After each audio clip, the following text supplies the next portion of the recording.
Welcome to the Tim Castle Live Show, where we meet courageous people doing inspirational things around the world.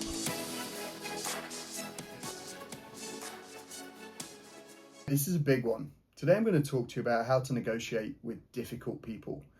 Now, I know we've all been there. We probably have people that we have to work with that we don't necessarily get on with or we wouldn't hang out with in our free time. We have to sometimes do business deals that are great for the company, and we have to have the skill of being a commercial negotiator to be able to go in and strike deals with people that we don't necessarily like, or that are on purpose being difficult, obtuse, getting in the way, or they're known in the industry that we're in as being difficult people to negotiate with.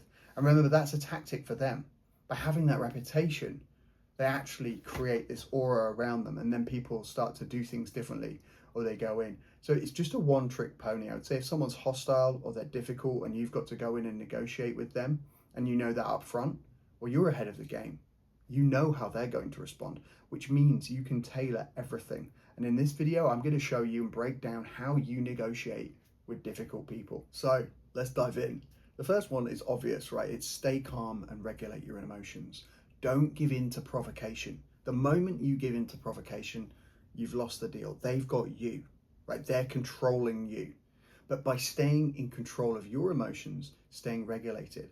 Now, the trick here is to take a deep breath before you respond. So they've said something, it's triggered you. They've done it on purpose. They've done it to provoke you, to knock you off your game. That's their tactic. You knew that going into the negotiation. They've done it. You now expect it. So take that breath.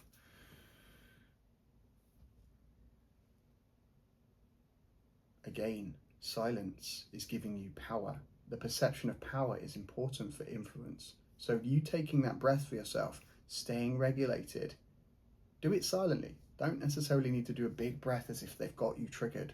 What we want to be doing is giving the perception of power. Silence. Make them wait for it, but don't give in. Don't concede to their provocations. Stay controlled. Stay calm. Clear your head. Get your thoughts straight before you respond. Don't give in to the pressure. The crux of the matter is emotional regulation leads to better negotiation outcomes, because once they see that you can't be rattled, they will have to change their tact. They'll be the ones that start to feel uncomfortable. They'll be the ones that look like their emotions are up here and this isn't working. Their normal tactic for negotiating, for getting you off your game, isn't working. And what will happen is you'll bring the emotional temperature of the room down. And when you get to that point and you're still in control, you can strike a much better deal. Harvard Business School found that you need to leverage the saying no principle. And so what this is actually people feel more in control when they've had the opportunity to say no. Often in sales and negotiations, we think we're looking for yes, but actually allowing people to say a small no up front, it gets them feeling more in control. And who doesn't want that? Again, if the other side feels and has the perception that they are in the controlling seat, they're in the driver's seat of this negotiation, and they feel more in control. Remember, they don't have to actually be in control. There's a big difference here. They're not in control, but they feel as if they're in control of the negotiation and where it's going. They get that by being able to say no to something. You now are then controlling the negotiation. You've influenced them. They're feeling chill. They're feeling more relaxed. Their walls have come down. So they're more likely to do a better deal with you because you've done that. Number 3, when you're dealing with a difficult person, what you need to do is bring them into your team. This isn't about me versus you. This is about a joint effort. It's about reframing that conversation, and to reframe it as a joint conversation, a problem-solving exercises together. Like, how well can we collaborate? How well can we solve this problem? Because it's not me versus you here. This is us. This is the problem that we can solve. So we start to tackle it and we reframe the conversation. So we're going to tackle it together. The University of Amsterdam, Carsten de Drew shows that this leads to more cooperation. So again, if you feel like you're in a hostile negotiation and it is me versus you, reframing the conversation is your key tactic to go to. Have a quick reframe, talk about the problem, talk about solving it together to get mutually beneficial outcomes. The next one is offer a way for them to save face. Often, with difficult people, it comes from a narcissistic attitude, an ego-driven attitude, you will respect me attitude. So you've got to play into that. So offer them a way to save face. Use what they say against them. Frame concessions as a mutual win and their idea.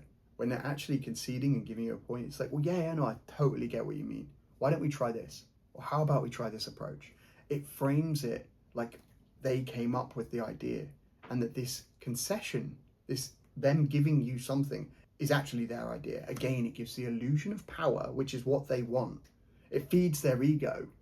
It gives the illusion of power to them whilst giving you what you want.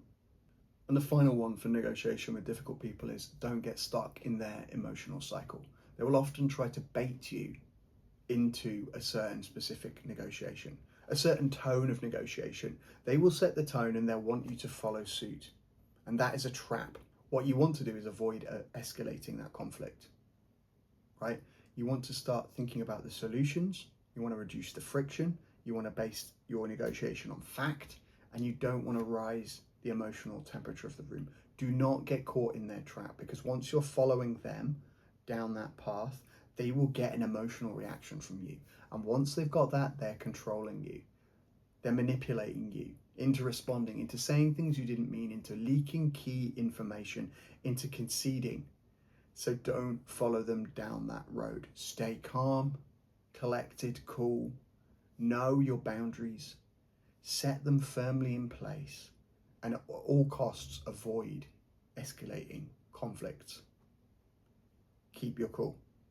Keep your cool out there, guys. Difficult people are all around us, and we have to be highly skilled negotiators to make sure that when we're in the room, when we're operating our day-to-day, that we are above it all, that we're able to regulate our emotions, that we're able to put these deals together that are mutually beneficial, that get the outcomes that we both want, and work with these people, because not everyone can do this. That is your unique skill as a highly skilled negotiator. You can walk into a room and influence someone that's known in the industry as being completely difficult, belligerent, stubborn, and you can walk out there with an excellent deal, having them on side, having them think that they were in control the whole time, and yet they're now wanting to be your best mate, and that they believe that they were in control of that negotiation. The whole thing was their idea, and you walked out having this business deal signed with the terms that you wanted, whilst giving them a mutually beneficial deal, of course, but it didn't escalate. It didn't end up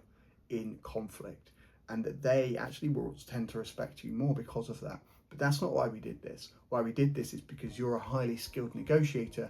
You can go into any situation and turn it around. You can negotiate better terms, better outcomes, and do better deals. And that's what we're here to do. So 2025 has got off to a very good start. I was recently recognised in the world's top 30 negotiation professionals of 2025 by global gurus. One of the reasons for that was this book, The Art of Negotiation. I wrote this about 5 years ago, but it's still as relevant today as when I wrote it then, because the main premise of the book is to help you in everyday negotiations. What I saw when I worked as a negotiator was just how much value people left on the table in everyday situations. Negotiations with the hairdresser, the car detailing person, the plumber, the roofer, the car rental guy. All of these negotiations matter, and they're all an opportunity to practice. I break down in this book the tactics and strategies that you need to master in order to learn the art of negotiation, because it is an art. There's a way that you negotiate, that you just walk into negotiations with confidence, you're able to persuade and influence, and you're able to get what you want every time. That's the tagline of this book, how to get what you want every time. You're not just winging it.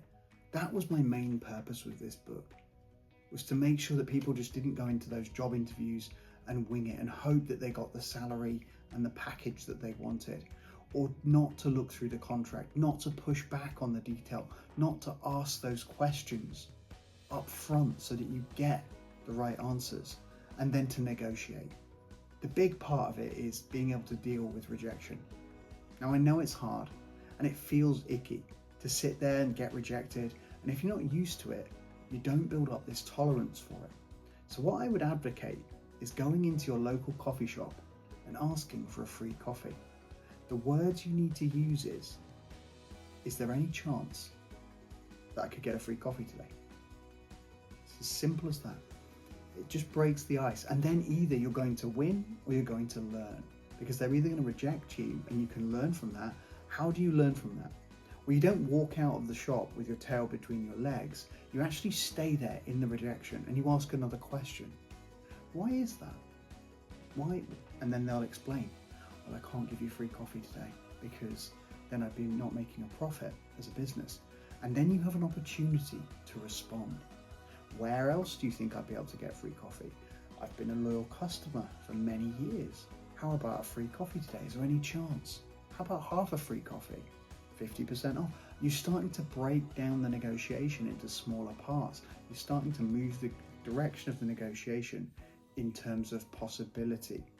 So I'm just putting it out there as one exercise to start you on this journey. But if you are looking to learn about negotiation, I recommend you start with this book, The Art of Negotiation. It is an international bestseller. It's been #1 in a couple of different markets over the years, and I think it could really help you. It's helping university students, colleges, businesses all around the world. They're relying on this as a foundational book to learn how to negotiate in everyday situations. As well as that, you can jump on to my website, timjscastle.com, and you can look at my online course, The Highly Skilled Negotiator. That's where I'm taking you to the next level. That's all about expert and advanced negotiation strategies. How do you have the composure, the influence, the language of a highly skilled negotiator? How do you get the outcomes of a highly skilled negotiator every time? So I wish you well, my friends. I hope 2025 has got off to a good start for you as well. Please reach out for me. Please DM me. Please tag me in your comments. Let's make this the year that negotiation is the #1 skill. It beats AI, that we're all about human connection, all about empathy, and we start learning to negotiate properly.